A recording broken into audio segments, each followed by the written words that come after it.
North eastern ৰিজিয়নৰ পুৰুষৰ ক্ষেত্ৰত 4জন মানুহৰ মাজত এজন ব্যক্তিৰ কৰ্কট ৰোগ আৰু মহিলাৰ ক্ষেত্ৰত 6গৰাকী মহিলাৰ ভিতৰত এজন ব্যক্তিৰ কৰ্কট ৰোগ হোৱাৰ সম্ভাৱনা যথেষ্ট বেছি।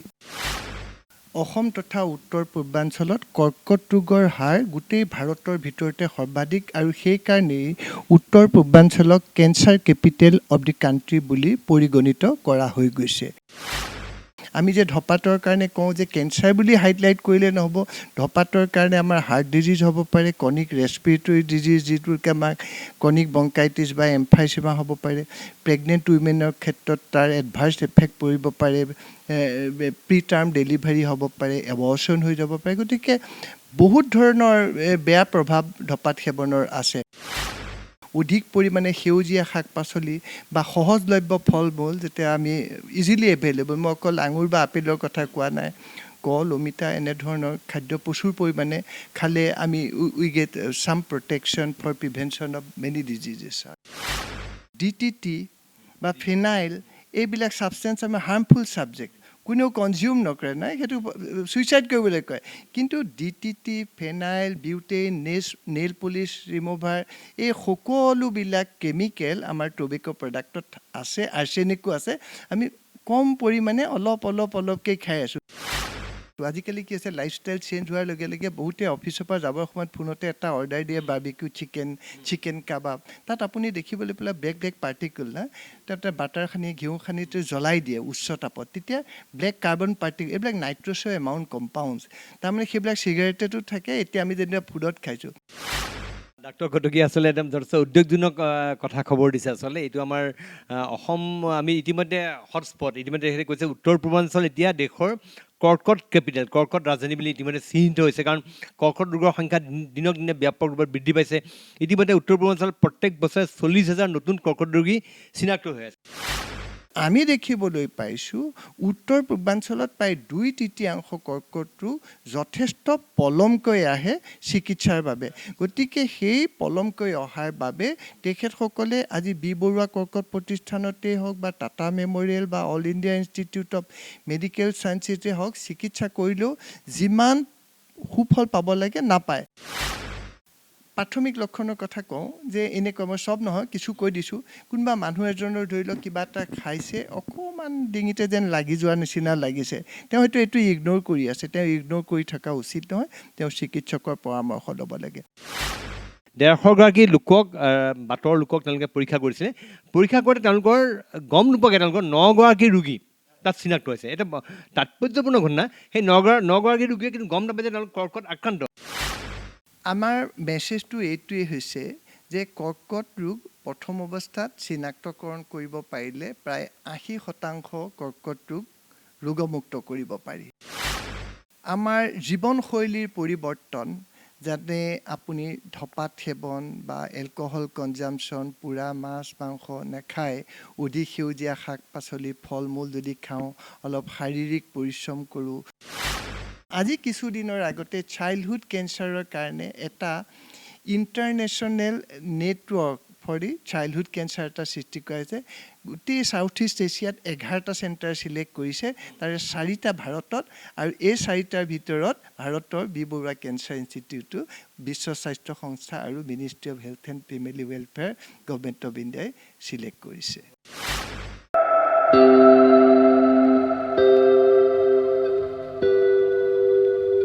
নমস্কাৰ, মাই নিউজ এনিৰ বিশেষ অনুষ্ঠান গেষ্ট অৱ দ্য ডেৰ মাজলৈ মই প্ৰণয় বৰদলৈ আপোনালোকক জনাইছোঁ স্বাগতম। আজি বিশ্ব কেঞ্চাৰ ডে, বিশ্ব কৰ্কট দিৱস। সমগ্ৰ পৃথিৱীজুৰি কৰ্কট সন্দৰ্ভত সচেতনতা সৃষ্টিৰ কাৰণে এই দিৱস পালন কৰা হৈছে। ভাবিলে আচৰিত লাগে, জানি আচৰিত হ'ব যে বিগত এই যিটো বছৰ গ'ল 2020 চনত ভাৰতবৰ্ষত ক'ভিডত আক্ৰান্ত হৈ প্ৰায় 1.5 লাখমান লোকৰ মৃত্যু হৈছে, 1,54,000 লোকৰ মৃত্যু হৈছে। কিন্তু কৰ্কট ৰোগৰ মৃত্যু হোৱাৰ ৰোগীৰ সংখ্যা শুনিলে আপুনি বিচূৰ্তি হ'ব। প্ৰায় 8 লাখ লোকৰ মৃত্যু হৈছে কৰ্কট ৰোগত। অৰ্থাৎ কিমান ভয়াৱহ পৰিস্থিতি। এনেকুৱা এটা কথা আহিছে যে প্ৰত্যেক 15জন লোকৰ এজন ভাৰতীয় অনাগত দিনবিলাকত কৰ্কট ৰোগত আক্ৰান্ত হ'ব, আৰু এজন ভাৰতীয়ৰ কৰ্কট 10জনৰ ভিতৰত, প্ৰতি 10জনৰ ভিতৰত এজন ভাৰতীয়ৰ কৰ্কট ৰোগত মৃত্যু হ'ব। এইটো বিশ্ব স্বাস্থ্য সংস্থাই তেওঁলোকে প্ৰকাশ কৰিছে। আচলতে কিমান উদ্বেগজনক আৰু অসমৰ পৰিস্থিতি আৰু অধিক জটিল। আমি আজি এই বিষয়ে কথা পাতিবলৈ আমাৰ মাজত আজি আছে, তেখেত হৈছে ভুৱনেশ্বৰ বৰুৱা কৰ্কট প্ৰতিষ্ঠানৰ সঞ্চালক ডাক্তৰ অমল কটকী ডাঙৰীয়া। মই পুনৰ আপোনাক স্বাগতম জনাইছোঁ। মই আপোনাৰ পৰা জানিব বিচাৰিম আচলতে কৰ্কট, আমি কৈছোঁ কৰ্কট যথেষ্ট জটিল বা বেমাৰ, কিন্তু আমাৰ অসমত কেনেকুৱা চিটুৱেশ্যন, অসমত কি পৰিস্থিতি হৈছে? ইণ্ডিয়ান কাউন্সিল অফ মেডিকেল ৰিচাৰ্চৰ আণ্ডাৰত যিটো নেশ্যনেল কেঞ্চাৰ ৰেজিষ্ট্ৰি প্ৰগ্ৰেম আছে, প্ৰায় 38খন পপুলেশ্যন বেছ কেঞ্চাৰ ৰেজিষ্ট্ৰি আছে আৰু উত্তৰ পূৰ্বাঞ্চলত 11খন পপুলেশ্যন বেছ কেঞ্চাৰ ৰেজিষ্ট্ৰি আছে। আৰু এই পপুলেশ্যন বেছ কেঞ্চাৰ ৰেজিষ্ট্ৰিৰ তথ্য মতে অসম তথা উত্তৰ পূৰ্বাঞ্চলত কৰ্কট ৰোগৰ হাৰ গোটেই ভাৰতৰ ভিতৰতে সৰ্বাধিক, আৰু সেইকাৰণেই উত্তৰ পূৰ্বাঞ্চলক cancer capital of the country বুলি পৰিগণিত কৰা হৈ গৈছে। আপুনি এতিয়া অসমৰ কথা কৈছে, মই আপোনাক জনাব বিচাৰোঁ যে কৰ্কট ৰোগৰ হাৰ বুলিলে আমি সাধাৰণতে এইটো বুজাওঁ, প্ৰতি 1 লাখ মানুহৰ মাজত এটা গিভেন জিঅ'গ্ৰাফিকেল লোকেশ্যনত প্ৰতি বছৰে কিমানজন ব্যক্তি কৰ্কট ৰোগৰ দ্বাৰা আক্ৰান্ত হয়, সেইটোকে হাৰ বুলি কয়। সৰ্বভাৰতীয় হাৰ হৈ গৈছে 80ৰ পৰা 110জন মানুহ প্ৰতি লক্ষ মানুহৰ মাজত কৰ্কট ৰোগৰ দ্বাৰা আক্ৰান্ত হয়, সৰ্বভাৰতীয় হাৰ। কিন্তু আমি আৰবান কামৰূপ জিলাত দেখিবলৈ পাইছোঁ যে 1 লাখ মানুহৰ মাজত 216গৰাকী মানুহ কৰ্কট ৰোগৰ দ্বাৰা আক্ৰান্ত হয়। তাৰমানে অসমৰ স্থান গোটেই ভাৰতৰ ভিতৰতে কৰ্কট ৰোগৰ হাৰৰ ক্ষেত্ৰত 3য় স্থানত উপনীত হৈ গৈছে। গতিকে এইটো এটা ভয়াৱহ তথ্য। আৰু আপুনি কিছু সময়ৰ আগতে উল্লেখ কৰিছিলে যে বিশ্ব স্বাস্থ্য সংস্থাই কিমানগৰাকী ভাৰতীয়ৰ মাজত কৰ্কট ৰোগ হোৱাৰ ৰিস্ক ফেক্টৰ, কিন্তু আপুনি শুনিবলৈ পাই আচৰিত হ'ব যে আজি কিছু সময়ৰ আগতে professor Balram Bhargava, he is the director general of ICMR আৰু secretary department of health research, তেখেতে NCDIR ICMRৰ এটা ৰিপৰ্ট ৰিলিজ কৰিছে নৰ্থ ইষ্টাৰ্ণ ৰিজিয়নৰ। নৰ্থ ইষ্টাৰ্ণ ৰিজিয়নৰ পুৰুষৰ ক্ষেত্ৰত 4জন মানুহৰ মাজত এজন ব্যক্তিৰ কৰ্কট ৰোগ, আৰু মহিলাৰ ক্ষেত্ৰত 6গৰাকী মহিলাৰ ভিতৰত এজন ব্যক্তিৰ কৰ্কট ৰোগ হোৱাৰ সম্ভাৱনা যথেষ্ট বেছি।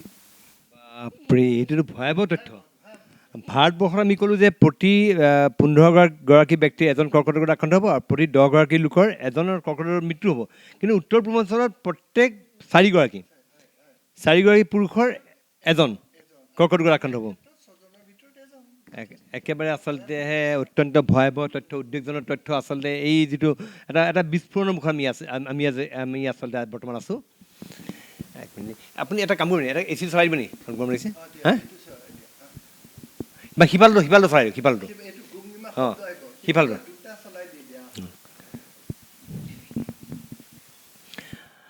সেয়া ডক্টৰ কটকী আচলতে এটা আমাক অত্যন্ত উদ্বেগজনক তথ্য আগবঢ়ালে যে আমাৰ অসমত কেনেকুৱা জটিল হৈ আছে। আৰু আমি জানো যে কামৰূপ জিলা, বিশেষকৈ কামৰূপ মেট্ৰ' জিলা দেশৰ ভিতৰতে সৰ্বাধিক কৰ্কট আক্ৰান্ত ৰোগীৰ জিলা বুলি কৈ আছে। সেই কথাটো মই আপোনাৰ পৰা জানিব বিচাৰিছোঁ। আচলতে প্ৰথম কথা হৈ গৈছে, আমি উত্তৰ পূৰ্বাঞ্চলৰ জনসংখ্যা হৈ গৈছে 4.5 কোচ, আৰু অসমৰ আপুনি জানো 3.2 কোচ। গোটেই উত্তৰ পূৰ্বাঞ্চলত বছৰি প্ৰায় 40,000 নতুন কৰ্কট ৰোগী চিনাক্তকৰণ হয়। আৰু আমি অসমত দেখিবলৈ পাইছোঁ যে এই 40,000ৰ ভিতৰত প্ৰায় 30ৰ পৰা 31,000 ব্যক্তি কৰ্কট ৰোগত আক্ৰান্ত হয়। গতিকে অসমত যথেষ্ট সংখ্যক কৰ্কট ৰোগী চিনাক্তকৰণ কৰা হয় প্ৰতি বছৰে। আৰু আমি আৰবান কামৰূপ জিলাত বুলি যদি ক'বলৈ যাওঁ, আজি ডক্টৰ ভুৱনেশ্বৰ বৰুৱা কৰ্কট প্ৰতিষ্ঠানতে আমি প্ৰতি বছৰে প্ৰায় 14,000 নতুন কৰ্কট ৰোগী আৰু প্ৰায় 1 লাখতকৈও অধিক পুৰণি কৰ্কট ৰোগী বিভিন্ন ফ'ল' আপ বা কনচালটেশ্যনৰ কাৰণে ইয়াত আহে, আমাৰ দেখিবলৈ পাইছোঁ। মই এই কথা জানিব বিচাৰোঁ যে কিহৰ কাৰণে এই যিটো সংখ্যা আপুনি আগবঢ়াইছে যে কামৰূপ জিলাৰ কৰ্কট আক্ৰান্তৰ সংখ্যা আমাৰ দেশৰ ভিতৰতে সৰ্বাধিক হৈ আছে, কিহৰ কাৰণে, কি কাৰণে কামৰূপ? কৰ্কট ৰোগৰ প্ৰকৃত কাৰণ জনা নগ'লেও কিন্তু কিছুমান ৰিস্ক ফেক্টৰছ আমি জানো। ৰিস্ক ফেক্টৰৰ ভিতৰত মই আগতে উল্লেখ কৰিছোঁ কেইবাবাৰো যে উত্তৰ পূৰ্বাঞ্চলত বা অসমত মানে ধঁপাত সেৱন এটা কৰ্কট ৰোগ হোৱাৰ এটা অন্যতম কাৰণ বুলি ক'ব পাৰি। সৰ্বভাৰতীয় হাৰ ধঁপাত সেৱনৰ 28%, কিন্তু আমি আৰবান কামৰূপ ডিষ্ট্ৰিক্টত দেখিবলৈ পাইছোঁ এইটো 48.4%, আৰু সেইটো বৃদ্ধি হৈছে 39%ৰ পৰা 48%লৈ। গতিকে সেইটো এটা 2 নম্বৰ ফেক্টৰ আমি দেখিবলৈ পাইছোঁ যে অকল ধঁপাত সেৱনেই নহয়, তামোল পাণ এনেকুৱাবিলাক হেৰিও যথেষ্ট খোৱা হয়। আৰু আপুনি কিছুদিনৰ আগতে গম পাইছে, পেপাৰৰ যোগেদিও গম পাইছে যে alcohol consumption, both male and female, has recorded highest prevalence in the state of Assam. গতিকে ধঁপাত, তামোল পাণ, এতিয়া তাৰ লগত এলকহল সংযোগ হৈছে। আৰু উত্তৰ পূৰ্বাঞ্চলৰ আমি খাদ্যাভাসো দেখিবলৈ পাওঁ কিছু বেলেগ। আমি ধৰি লওক স্মোক মিট এণ্ড ফিছ বহুতে খায়, তাৰ বাহিৰেও ফাৰ্মেণ্টেড ফুড খায়। তাৰমানে এতিয়া ধৰি লওক পঁইতা ভাতটো আচলতে ফাৰ্মেণ্টেড ফুড বুলি আমি ক'ব পাৰোঁ। আৰু আপোনালোকে দেখিবলৈ পাইছে আজি কিছু বছৰৰ আগলৈকে আমাৰ ইমান ৱাইন শ্বপ বহুত নাছিলে, যিবিলাক অকণমান কিছু পুৰণি তেওঁলোকে জানে। কিন্তু এতিয়া may be it is a source of revenue generation বুলি ভাবিয়েই নেকি চাৰিওফালে আপোনাৰ ৱাইন শ্বপ হৈছে। গতিকে এতিয়া আমি অনুভৱ কৰিব পাৰিছোঁ যে কিমান মানুহে এলকহল কনজাম্পশ্যন কৰে। কিন্তু দেখিবলৈ পাব ষ্টেট লাইক বিহাৰ, তাতো ৰেভিনিউৰ প্ৰয়োজন আছে, কিন্তু এলকহল এলকহলটো প্ৰহিবিট কৰিছে। গতিকে এই দিশবিলাক আমি চাব লাগিব। আৰু লাইফষ্টাইল চেঞ্জেছ হৈছে, পলিউশ্যন হৈছে, আমাৰ যথেষ্ট অটোমোবাইল এক্সজষ্টৰ কথা আহিছে, পলিউশ্যন। হয়, আমি সেইটো আমাৰ এতিয়া কি হৈ গৈছে, বাহিৰৰ দেশতো আপোনাৰ পেষ্টিচাইড ব্যৱহাৰ কৰে, কিন্তু পেষ্টিচাইড ব্যৱহাৰ কৰা এটা ষ্টেণ্ডাৰ্ড নৰ্মছ আছে। কিন্তু আমাৰ ইয়াত সেইবিলাক আমাৰ কোনো বিজ্ঞানসন্মতভাৱে ব্যৱহাৰ কৰা হোৱা নাই। সেইকাৰণে হয়তো এক্সেছ ইউজ হৈছে, সেইকাৰণে আমাৰ এইটো ফুড চেইনত আহি যায় এইবিলাক কেমিকেল। আমাৰ যদি ৱাটাৰ পলিউশ্যন হৈছে, নদীত যদি ইণ্ডাষ্ট্ৰিয়েল ৱেষ্টবিলাক ডাম্পিং কৰা হৈছে, আপুনি ভৰলুৰ নদীখনকে দেখক, তাৰ ৰংটো একেবাৰে ক'লা কি কাৰণে হৈছে? তাত চব ৱেষ্ট ডাম্পিং হৈছে, ইণ্ডাষ্ট্ৰিয়েল ৱেষ্ট এইবিলাক সকলো ডাম্পিং হোৱাৰ কাৰণে ক'লা ৰং হৈছে। সেইবিলাক আল্টিমেটলি ফুড চেইনত আহিছে, মাটিলৈ আহিছে, তাতেই শস্য কৰিছে, সেই কেমিকেলবিলাক আমাৰ শৰীৰলৈ আহিছে। গতিকে এইবিলাক definitely have got harmful effect on our health, not only cancer. আমি যে ধঁপাতৰ কাৰণে কওঁ যে কেঞ্চাৰ বুলি হাইলাইট কৰিলে নহ'ব, ধঁপাতৰ কাৰণে আমাৰ হাৰ্ট ডিজিজ হ'ব পাৰে, ক্ৰনিক ৰেছপিৰেটৰী ডিজিজ যিটোকে আমাক ক্ৰনিক ব্ৰংকাইটিছ বা এম্ফাইচিমা হ'ব পাৰে, প্ৰেগনেণ্ট উইমেনৰ ক্ষেত্ৰত তাৰ এডভাৰ্ছ এফেক্ট পৰিব পাৰে, প্ৰি টাৰ্ম ডেলিভাৰী হ'ব পাৰে, এবৰ্চন হৈ যাব পাৰে। গতিকে বহুত ধৰণৰ বেয়া প্ৰভাৱ ধঁপাত সেৱনৰ আছে। আৰু আমি গুৰুত্ব দিম যে আমি শাৰীৰিক ব্যায়াম চৰ্চা কৰিব লাগিব। Sedentary lifestyle, obesity is also' a very important risk factor for cancer. অধিক পৰিমাণে সেউজীয়া শাক পাচলি বা সহজলভ্য ফল মূল, যেতিয়া আমি ইজিলি এভেইলেবল, মই অকল আঙুৰ বা আপেলৰ কথা কোৱা নাই, কল, অমিতা এনেধৰণৰ খাদ্য প্ৰচুৰ পৰিমাণে খালে আমি we get some protection for prevention of many diseases. হয়, আপুনি এটা গুৰুত্বপূৰ্ণ কথা কৈছে। এতিয়া আমাৰ মানুহেও পঁইতা ভাত খায় খুব, আৰু আমাৰ উত্তৰ পূৰ্বাঞ্চলত আপোনাৰ এনেকুৱা ধৰণৰ বস্তু ফাৰ্মেণ্টেড মানে ফুড খোৱা হয়, প্লাছ পোৰা মাংস বা পোৰা আলু বা পোৰা এনেকুৱা মানুহে খায়। এইটো আচলতে শৰীৰৰ কাৰণে কৰ্কট ৰোগ বৃদ্ধিত এইটো অন্যতম কাৰক নেকি? আপুনি কি বুলি ব্যাখ্যা কৰিব? আপুনি চাওক, যেতিয়া এটা চিকেন প্ৰডাক্টটো আজিকালি কি হৈছে, লাইফষ্টাইল চেঞ্জ হোৱাৰ লগে লগে বহুতে অফিচৰ পৰা যাবৰ সময়ত ফোনতে এটা অৰ্ডাৰ দিয়ে, বাৰ্বিকিউ চিকেন কাবাব। তাত আপুনি দেখিবলৈ পেলাই ব্লেক পাৰ্টিকল না, তাতে বাটাৰ সানি ঘিউ সানি জ্বলাই দিয়ে উচ্চ তাপত, তেতিয়া ব্লেক কাৰ্বন পাৰ্টিকল, এইবিলাক নাইট্ৰছৰ এমাউণ্ট কম্পাউণ্ডছ, তাৰমানে সেইবিলাক চিগাৰেটতো থাকে, এতিয়া আমি যেনিবা ফুডত খাইছোঁ। আৰু সেইবিলাক proven carcinogen. Ministry of health and family welfare government of ইণ্ডিয়াই কৈছিলে যে টবেকো প্ৰডাক্টত প্ৰায় 3500 কেমিকেল থাকে, আৰু তাৰ ভিতৰত 28টা কেমিকেল কাৰ্চিনোজেন। মই এইখিনি কথা এইকাৰণে উল্লেখ কৰিব বিচাৰিছোঁ যে আমাৰ DTT বা ফিনাইল এইবিলাক ছাবষ্টেঞ্চ আমাৰ হাৰ্মফুল ছাবজেক্ট, কোনেও কনজিউম নকৰে, নাই সেইটো ছুইচাইড কৰিবলৈ কয়। কিন্তু DTT, phenyl, butane, nail polish remover, এই সকলোবিলাক কেমিকেল আমাৰ টবেকো প্ৰডাক্টত আছে, আৰ্ছেনিকো আছে। আমি কম পৰিমাণে অলপকৈ খাই আছোঁ, বেছি পৰিমাণে খালেতো মানুহজন লগে লগে মৰি যাব। গতিকে এই যিবিলাক পয়জনাছ কেমিকেল কাৰ্চিনোজেন আমি ধঁপাতৰ জৰিয়তে নিয়মীয়াকৈ আমি সেৱন কৰি আছোঁ, সেইবিলাকে মুখ্য কাৰণ। আৰু আপোনাৰ লগত তাৰ লগতে আপুনি ক'লে যে পুৰা পুৰা খাদ্য পুৰা মাংস সেইবিলাকৰ জড়িত সেইবিলাকৰ যিটো কাৰণ মই কৈছোঁ নহয় এইবিলাক কাৰ্বন পাৰ্টিকুল নাইট্ৰছৰ এমাউণ্ট কম্পাউণ্ডছ আমি ইনজেষ্ট কৰিছোঁ। ডাক্তৰ ঘটকী আচলতে একদম যথেষ্ট উদ্যোগজনক কথা খবৰ দিছে আচলতে এইটো আমাৰ অসম আমি ইতিমধ্যে হটস্পট ইতিমধ্যে তেখেতে কৈছে উত্তৰ পূৰ্বাঞ্চল এতিয়া দেশৰ কৰ্কট কেপিটেল কৰ্কট ৰাজধানী বুলি ইতিমধ্যে চিহ্নিত হৈছে কাৰণ কৰ্কট ৰোগৰ সংখ্যা দিনক দিনে ব্যাপক ৰূপত বৃদ্ধি পাইছে ইতিমধ্যে উত্তৰ পূৰ্বাঞ্চলত প্ৰত্যেক বছৰে 40,000 নতুন কৰ্কট ৰোগী চিনাক্ত হৈ আছে আৰু মই আপোনাৰ পৰা জানিব বিচাৰিম ভুৱনেশ্বৰ বৰুৱা কৰ্কট প্ৰতিষ্ঠান এইখন অসমৰ নহয় এই উত্তৰ পূব ভাৰতৰ সৰ্ববৃহৎ কৰ্কট প্ৰতিষ্ঠান আপোনালোকৰ ইয়াত আমি এতিয়া অসমত আৰু কৰ্কট ৰোগৰ হস্পিটেল হৈছে কলেজ গুৱাহাটী মেডিকেল কলেজত এখন নতুন কৰ্কট হস্পিটেল হৈছে বেলেগ বেলেগ 17খনকৈ কৰ্কট হস্পিটেল হ'ব বুলি কৈ আছে কিন্তু তাৰপিছতে আপোনালোকৰ ওপৰত যিটো প্ৰেছাৰ ইয়াত অসংখ্য ৰোগী আহে সেই হেঁচাটো কমিছে নাই অৰ্থাৎ মানে ৰোগীৰ সংখ্যা বাঢ়িছে নে কি হৈছে আমি প্ৰথম অৱস্থাত ভাবিছিলোঁ যেতিয়া নতুন কৰ্কট প্ৰতিষ্ঠানবিলাক হ'ব আমাৰ ইয়াত হয়তো হেঁচাটো কিছু কমিব কিন্তু আমি এতিয়া দেখিছোঁ যে হেঁচাটো কমা নাই বৰঞ্চ ৰোগীৰ সংখ্যা বাঢ়ি গৈছে ইয়াৰ আন এটা কাৰণো হ'ব পাৰে ইয়াৰ অৰ্থ এইটো নহয় যে বাকী কেঞ্চাৰ হস্পিটেলবিলাকে ৰোগী চোৱা নাই তেখেতসকলেও চাই আছে কিন্তু লগে লগে হাৰ বৃদ্ধিৰ লগে লগে যেতিয়া জনসংখ্যাও বৃদ্ধি হয় ডেফিনেটলি মোৰ পেচেণ্ট উইল কাম আৰু এইটোও আমি দেখিবলৈ পাইছোঁ যে উত্তৰ পূৰ্বাঞ্চলৰ আজি যিটো আমি ৰিপৰ্ট DGICMI ৰিলিজ কৰিছে ছিকিমৰ পৰা প্ৰায় 95% ৰোগী বাহিৰলৈ যায় ছিকিমৰ বাহিৰতে আৰু তাৰ পিছতে আছে নাগালেণ্ড প্ৰায় 57% patient go' out of Nagaland for treatment at other places কিন্তু অসমৰ ক্ষেত্ৰত আমি দেখিবলৈ পাইছোঁ মাত্ৰ 6% ৰোগীহে বাহিৰলৈ যায় কিন্তু যিহেতু অসমৰ জনসংখ্যা বেছি গতিকে সেই 6% হ'লেও চাইজেবল নাম্বাৰ এটা হয় কিন্তু উত্তৰ পূৰ্বাঞ্চলৰ ভিতৰতে অকল অসমতে আটাইতকৈ কম ৰোগী চিকিৎসাৰ বাবে বাহিৰলৈ যায় এতিয়া আপোনাৰ পৰা মই এই কথা জানিব বিচাৰিছোঁ আমাৰ অসম তথা উত্তৰ পূৰ্বাঞ্চলত কৰ্কট কোন শৰীৰৰ কোন অংগত মানে অংগত হোৱা কৰ্কট ৰোগীৰ সংখ্যা বেছি সেইটো মই আপোনাৰ পৰা জানিব বিচাৰিছোঁ প্ৰশ্ন কৰিছে এইটো সকলোৱে জনা উচিত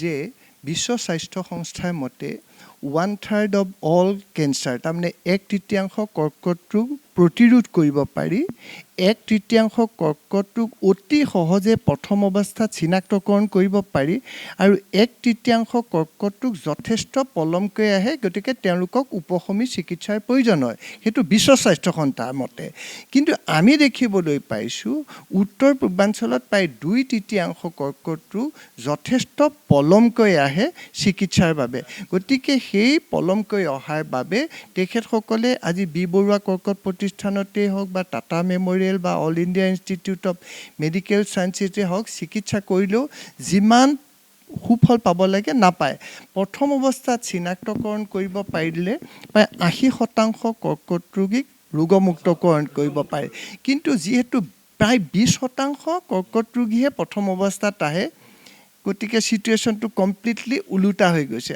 80% যথেষ্ট পলমকৈ আহে গতিকে তেওঁলোকৰ survival চান্সেছ will be hardly 20 to 25% গতিকে যথেষ্ট সজাগতাৰ প্ৰয়োজন আছে গতিকে আমি মানুহক জনাব লাগিব কৰ্কট ৰোগৰ প্ৰতিৰোধ কৰিবৰ কাৰণে কি ব্যৱস্থা ল'ব লাগিব মই ৰিস্ক ফেক্টৰবিলাক ক'লোৱেই লক্ষণবিলাকনো কি কৰ্কট ৰোগৰ ধৰি লওক প্ৰাথমিক লক্ষণ আছে সেইবিলাক জানিব লাগিব এতিয়া আমি কওঁ কোনকেইটা এতিয়া মই ক'ম সাধাৰণতে মুখগহ্বৰ বা আমাৰ যিটো কয় থ্ৰোট কেঞ্চাৰ আৰু মহিলাৰ ক্ষেত্ৰত জৰায়ু আৰু স্তনৰ কৰ্কট ৰোগে আটাইতকৈ বেছি হোৱা দেখা যায় আৰু আমি অসমত তাৰ লগতে আমি ষ্টমাক খাদ্যনলী আৰু লাং কেঞ্চাৰো যথেষ্ট বেছিকৈ দেখা যায় এতিয়া আমি প্ৰাথমিক লক্ষণৰ কথা কওঁ যে এনেকুৱা মই চব নহয় কিছু কৈ দিছোঁ কোনোবা মানুহ এজনৰ ধৰি লওক কিবা এটা খাইছে অকণমান ডিঙিতে যেন লাগি যোৱাৰ নিচিনা লাগিছে তেওঁ হয়তো এইটো ইগন'ৰ কৰি আছে তেওঁ ইগন'ৰ কৰি থকা উচিত নহয় তেওঁ চিকিৎসকৰ পৰামৰ্শ ল'ব লাগে আৰু কেতিয়াবা আমাৰ মানুহৰ কি হয় কিবা খাওঁতে যেন মাছৰ কাঁইট এটা যেন লাগি আছে এনেকৈ এটা ভাৱ এটা হৈ থাকে ডিছকমফৰ্ট এটা বা তেওঁৰ মাতটো ভাগি গৈছে তেওঁ দুসপ্তাহমান অবজাৰ্ভ কৰিছে বা তেওঁ হয়তো চিম্পল মেডিচিন খাইছে তেওঁ কৈছে ভাবিছে ঠাণ্ডা লগাৰ কাৰণে হ'ল নেকি মাতটো ভাগি যদি দুসপ্তাহমানৰ ভিতৰত মাত ভাগাটো যদি ভাল হৈ নাযায় তেখেতে চিকিৎসকৰ পৰামৰ্শ লোৱা উচিত। আৰু তাৰ বাহিৰে শৰীৰৰ যিকোনো অংশতে হোৱা টেমুনা, মেইনলি ষ্টন বা কাষলতিৰ তলত হোৱা টেমুনা বা আনইউজুৱেল ব্লিডিং অৰ দি ডিছচাৰ্জ বা তিলবিলাকৰ যে আছে মাহ শৰীৰত, তেখেতৰ কালাৰটো যদি চেঞ্জ হৈছে বা আকৃতি পৰিৱৰ্তন হৈছে বা খজুৱাবলৈ আৰম্ভ কৰিছে, এইবিলাকো কৰ্কট ৰোগৰ প্ৰাথমিক লক্ষণ। গতিকে এইবিলাক হ'লেই যে এজন মানুহৰ কেঞ্চাৰ হৈছে সেইটোও নহয়। এইবিলাক লক্ষণ থাকিলে যে তেওঁ কেঞ্চাৰটো হোৱা নাই সেইটো কনফাৰ্ম কৰিব লাগে ডক্টৰৰ লগত কনচাল্ট কৰি। ইয়াৰ অৰ্থ এইটো নহয় যে তেওঁলোকে একে অংক'লজিষ্টৰ ওচৰলৈ আহিব লাগিব। আমাৰ প্ৰাথমিক স্বাস্থ্য কেন্দ্ৰ আছে, আমাৰ ডিষ্ট্ৰিক্ট হস্পিটেল আছে বা মেডিকেল কলেজ আছে, তালৈ গৈ তেখেতসকলে কনচাল্ট কৰিব লাগে যাতে কেঞ্চাৰ যে হোৱা নাই সেইটো কনফাৰ্ম কৰিব লাগে। ডক্টৰ গতিকে সুন্দৰভাৱে ব্যাখ্যা কৰিছে আচলতে কেনেকৈ কি কাৰণ মানে কৰ্কট ৰোগৰ উপসৰ্গ কি, কেনেকৈ কৰ্কট ৰোগ প্ৰতিৰোধ কৰিব পাৰি। আচলতে কৰ্কট ৰোগটো প্ৰতিৰোধ কৰিব পৰা যায় যদি আৰম্ভণিতে ধৰা পৰে। যদি অলপ পলম হৈ যায়, আপোনাৰ চিকিৎসাত যদি অলপ পলম হৈ যায়, তেতিয়াহ'লে সেইটো জটিল ৰোগৰ আকাৰ ল'ব পাৰে, যেতিয়া পৰিস্থিতি জটিল হৈ যাব পাৰে। মই আপোনাৰ পৰা জানিব বিচাৰিম, আমাৰ বৰ্তমান আমাৰ যিটো কৰ্কট ৰোগী যিমান আছে, তেওঁলোকক চিকিৎসা প্ৰদান কৰিবৰ কাৰণে ভুৱনেশ্বৰ বৰুৱা কৰ্কট প্ৰতিষ্ঠান বা আন যিবিলাক আমাৰ সুবিধা আছে সেইখিনি যথোপযুক্ত হয় নহয়? এইখিনি ক্ষেত্ৰত মই আপোনাক এটা কথা ক'ব বিচাৰিছোঁ, গোটেই ভাৰতত প্ৰতি 10 লাখ মানুহৰ মাজত এটা ৰেডিঅ'থেৰাপি মেচিনৰ প্ৰয়োজন। গতিকে আমাৰ গোটেই ভাৰতত প্ৰায় 1200 ৰেডিঅ'থেৰাপি মেচিন লাগে, কিন্তু এতিয়া গোটেই ভাৰতত মাত্ৰ 600 ৰেডিঅ'থেৰাপি মেচিন আছে, তাৰমানে 50%।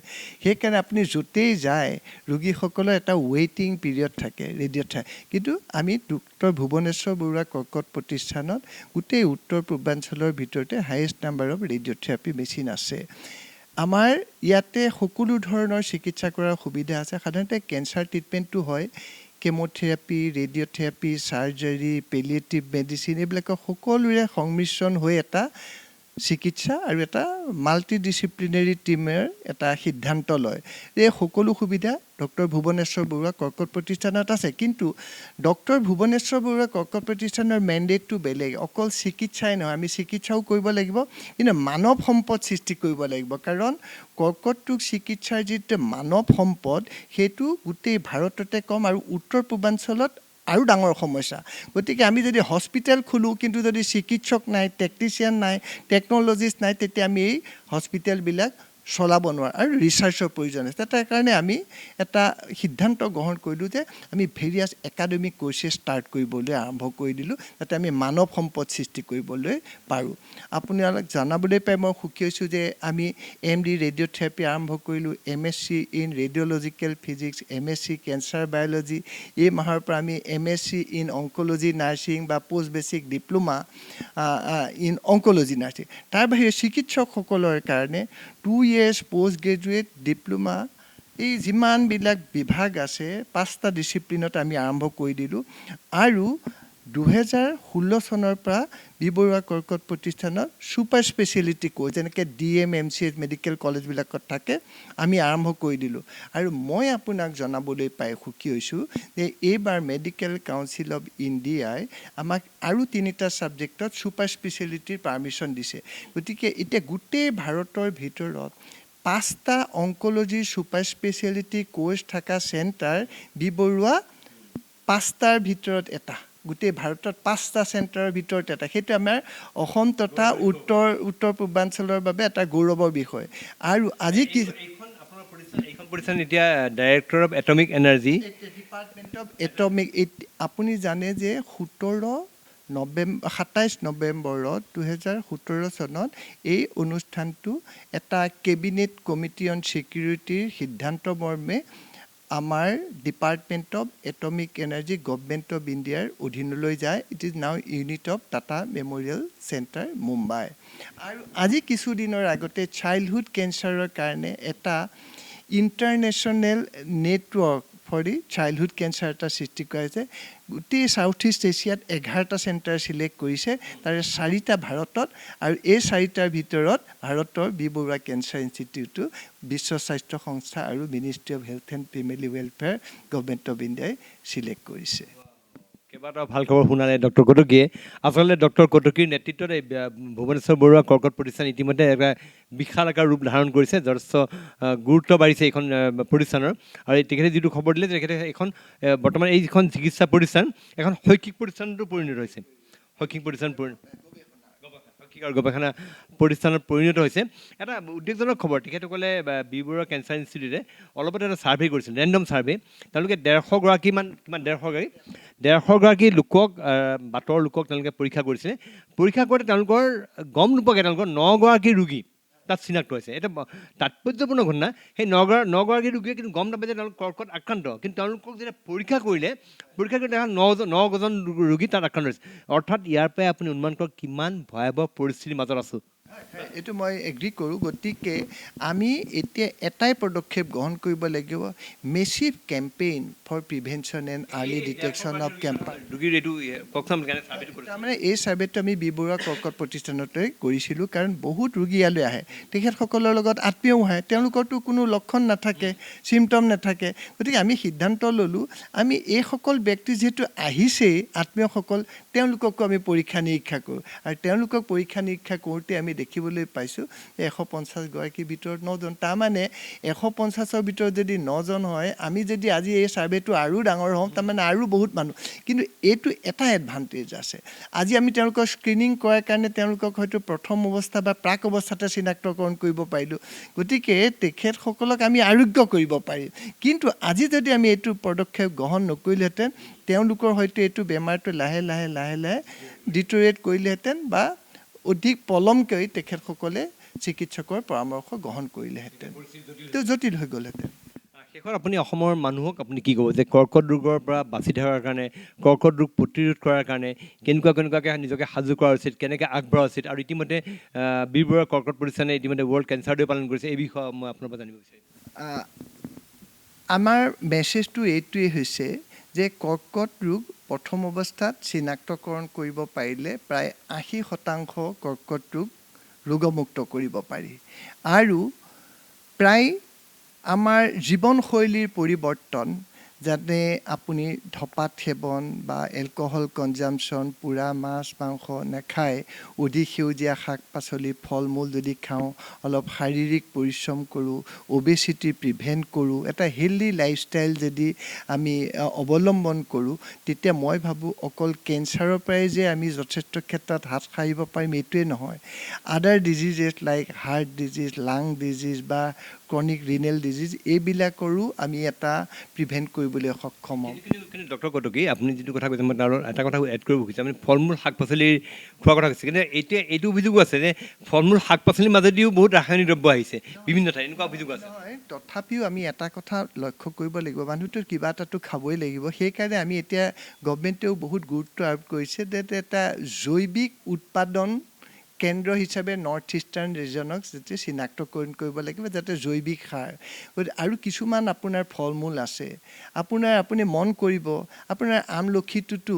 যেতিয়া ডাঙৰ এজোপা গছ হয় সেই গছজোপাকটো আমি সাধাৰণতে কেমিকেল দি আমাৰ সেই শস্য কৰিছে বুলি নকওঁ কলগছজোপাই হওক বা আমাৰ কলেই হওক বা অমিতাই হওক যদি আমি জৈৱিক সাৰ প্ৰয়োগ কৰিব পাৰোঁ কিন্তু তথাপিও আমি ফল মূল খোৱাত অধিক গুৰুত্ব আৰোপ কৰিবই লাগিব মই জলফাইৰ কথা কৈছোঁ আমলখিৰ কথা কৈছোঁ কলটো কৈছোঁ অমিতাটো কৈছোঁ মই এইটো ৰঙা আপেলটোৰ কথা কোৱা নাই তাত স্কিনটো এনেকুৱা বেছি ৰঙা হৈ গৈছে সেইটো কেমিকেলৰ বহুত সম্ভাৱনা আছে গতিকে এইটো আমি এটা বেলেঞ্চিং এক্ট বুলি ক'ব পাৰিব লাগিব গতিকে আমি শাক পাচলি ফল মূল খাবই লাগিব আৰু যিবিলাকে এনেকৈ সাৰ ব্যৱহাৰ কৰি আছে তেখেতসকলেও বিজ্ঞানসন্মতভাৱে সাৰ প্ৰয়োগ কৰিব লাগিব কাৰণ এটা কথা ঠিক আমি যদি শস্য উৎপাদন নকৰোঁ তেতিয়া আকৌ মাল নিউট্ৰিশ্যন আণ্ডাৰ নিউট্ৰিশ্যনত মানুহ খাবলৈ নাপায় মৰিব গতিকে পশ্চিমীয়া দেশতো দিয়ে আমাৰ ইয়াতো দিয়ে কিন্তু এটা বিজ্ঞানসন্মতভাৱে ব্যৱহাৰ কৰিব লাগিব শেষত এটা প্ৰশ্ন আপুনি ডাক্তৰ তথাপিতো মই সুধিছোঁ যে ক'ভিডক লৈ আমাৰ দেশত যথেষ্ট গুৰুত্ব আৰোপ কৰা হৈছে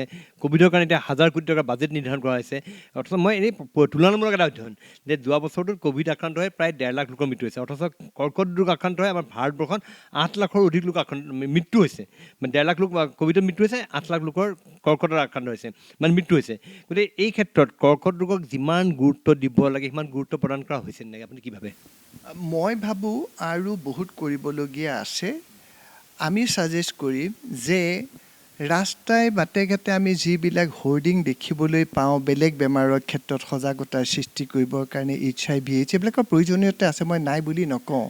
ঠিক তেনেকৈ আমাৰ নিউজ পেপাৰৰ থ্ৰুদিও ডাঙৰ ডাঙৰ এড দি পেলাই এটা মানুহৰ মাজত এৱেৰনেছ সৃষ্টি কৰিব পাৰে। হোৰ্ডিং, কৰ্কট ৰোগৰ প্ৰাথমিক লক্ষণ, ৰিস্ক ফেক্টৰনো কি, চাইন্স এণ্ড চিমটমছনো কি, এনেকুৱা আমি বহুত গভমেণ্টৰ থ্ৰুদি কৰিব পাৰোঁ। কাৰণ এখন প্ৰতিষ্ঠানৰ কাৰণে সকলো কৰা সম্ভৱ নহয়, কাৰণ mandate lies with the government.